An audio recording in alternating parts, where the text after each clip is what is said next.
What's going on, guys? It's your boy Austin Shope here, back with another video. Today's video, we're going to be doing a UFC card to save the world. And what I mean by this is that we need a UFC card that's so stacked, and the fights and all the fights on them are bangers.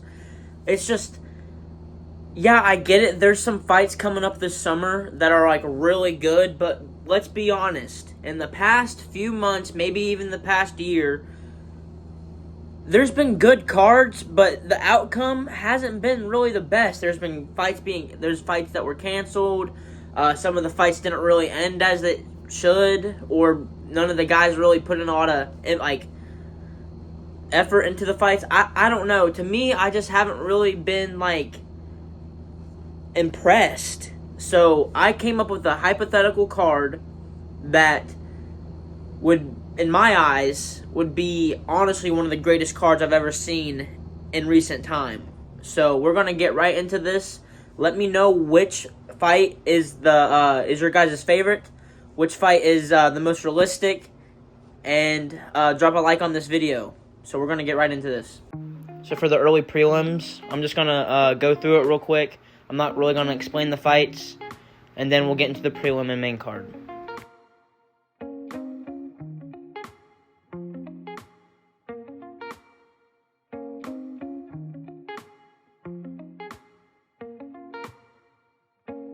First fight on the prelim card, I got Ode Osborne versus Leonard Kavanaugh. Leonard Kavanaugh is a recent signee from the Contender Series. He was a former Cage Warriors champion. Ode Osborne, he's a good fighter. He's lost a lot, but he's always in those fights, and he always makes them competitive. So I think this fight would just be all out interesting, and I don't know. I think it would be a good test for Kavanaugh. Next fight on the prelim card, I got Clayton Carpenter versus Edgar Chairez. Clayton Carpenter lost to Tagir Ulanbayov, his last fight, and Edgar Chairez lost to Joshua Van. I don't know if it was his most recent fight, but that's who he lost to the last time that I can remember. Edgar Chairez is actually a really good striker, and Clayton Carpenter, I think he's an all-around good MMA fighter. So I feel like if both these guys came into a fight, it'd be interesting. I know I say that with all these fights, but I really do feel like with every flyweight fight, it's never a disappointment. They always put up a good fight. They're always all gas, no brakes, and that's another main reason why I got all flyweight fights on the early prelim and the prelim card. So I do think this fight would be entertaining. Last fight on the prelim card, I got Chris Barnett versus Muhammad Usman. Honestly, the main reason why I came up with this fight is just their builds. They have both completely different builds from each other, and I also think Muhammad Usman is a bust. I don't really think he's that good of a fighter. I just think he's signed to the UFC because of who his brother is. I also think this is a very winnable fight for Chris Barnett. So I think if both these guys came at each other, Chris Barnett's coming up with the win. So that's why I came up with this fight. This next fight honestly makes a lot of sense to me, considering who these guys fought last and what their outcome was with the fights. I got Sean Woodson versus Doohoo Choi. And I honestly think this fight is really probably one of the most realistic fights out of all the fights I came up with. Sean Woodson lost to Dan Ige last, and Doohoo Choi is riding a 2-fight win streak with his last fight beating some he was a up-and-comer, Nate Landwehr. He put on a really good performance against him, and I think this fight right here in specific would be very entertaining, and it would be the perfect fight to throw on some pay-per-view or some prelim card for a pay-per-view. Yeah, and I think it could also win Fight of the Night. So, let me know what you guys think about this fight.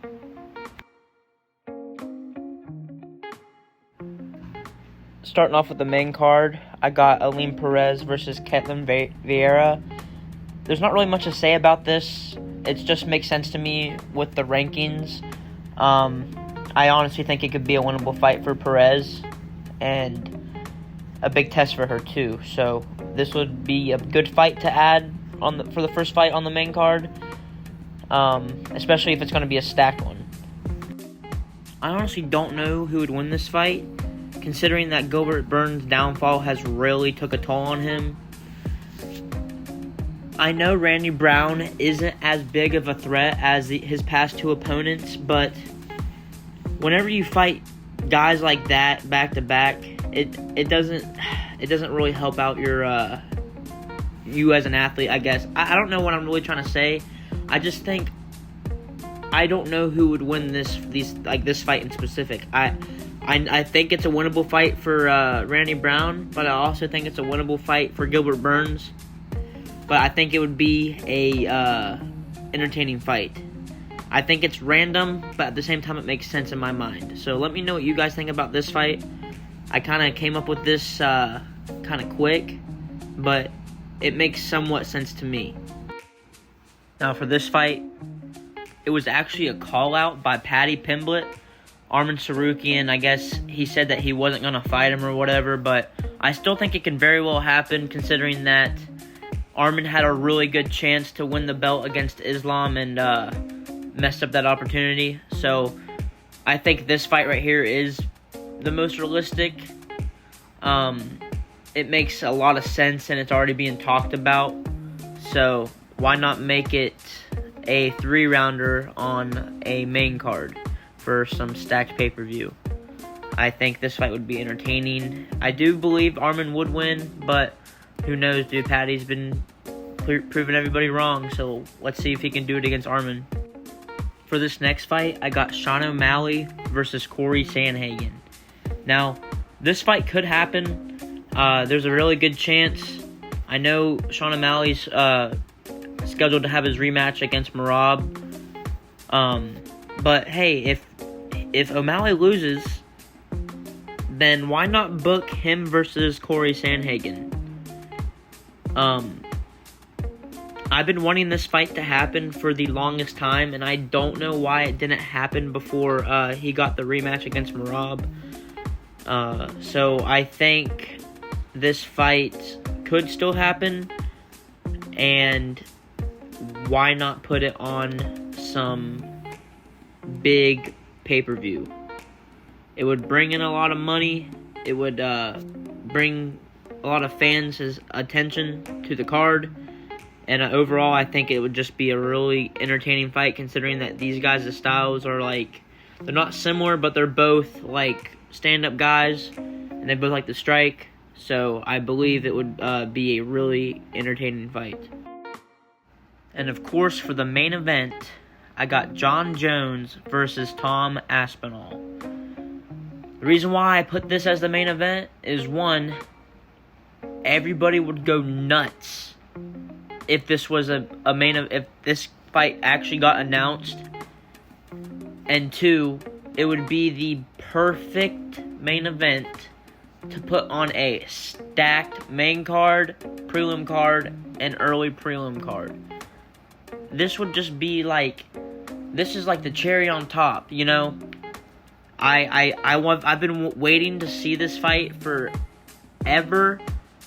I still don't know if we will, but if you guys keep up with MMA news or anything, we're getting closer and closer to an answer. So I believe this would be the perfect fight to add on to one of those cards that would really bring fans' attention in, and maybe even new faces to the UFC, fans that could really just, I don't know, quote-unquote, save the UFC.